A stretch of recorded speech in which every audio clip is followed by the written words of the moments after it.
Sorry, അറിയാതെ ഡാഡിന്ന് വിളിച്ചുപോയി. ഇനി ഞാൻ അങ്ങനെ വിളിക്കില്ല. ആ വീട്ടിലേക്ക് വരികയില്ല. നിനക്ക് വേണ്ടി ഞാൻ ഇത്രയും വലിയൊരു ബിസിനസ് സാമ്രാജ്യം തന്നെ ഉണ്ടാക്കിയിട്ടുണ്ട്.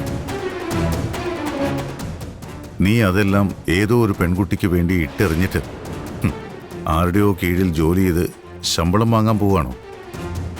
യെസ്, എന്റെ തീരുമാനം അത് തന്നെയാ. ശരി, നിന്റെ ആഗ്രഹം അങ്ങനെയാണെങ്കിൽ അത് തന്നെ നടക്കട്ടെ.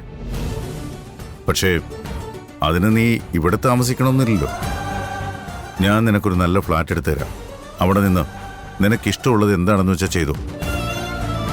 ഞങ്ങൾ നിന്നെ ചോദ്യം ചെയ്യില്ല. ഇങ്ങനെ വിലപേശാൻ ഇത് ബിസിനസ് ഡീലൊന്നുമല്ല, എന്റെ ലൈഫാണ്. അച്ഛനോട് ഇങ്ങനെയാണോ സംസാരിക്കുന്നത്? മാഡം, നിങ്ങളും പ്രിയനും ഒക്കെ നല്ല മനുഷ്യരാ. ഇദ്ദേഹത്തെ പോലുള്ളവരെ കുറിച്ച് നിങ്ങൾക്കറിയില്ല. ഇന്ന് ഫ്ലാറ്റ് വാങ്ങിത്തരാന്ന് പറയും, പിന്നെ ജോലി വാങ്ങിത്തരാന്ന് പറയും. പതുക്കെ പതുക്കെ എന്റെ ജീവിതം മുഴുവൻ ഇവരുടെ നിയന്ത്രണത്തിലാവും. അതിനി ഞാൻ സമ്മതിക്കില്ല. ഞാൻ വീട്ടിലേക്ക് തിരിച്ചു വരണമെന്ന് നിങ്ങൾ അത്രയും ആഗ്രഹിക്കുന്നുണ്ടെങ്കിൽ പാർവതിയുടെ അച്ഛനെയും അമ്മയും കണ്ട് എനിക്ക് അവളെ കല്യാണം കഴിപ്പിച്ചു തരാൻ പറയേ. അങ്ങനെ സംഭവിക്കാതെ ഞാൻ ആ വീടിന്റെ പടി ചവിട്ടില്ല.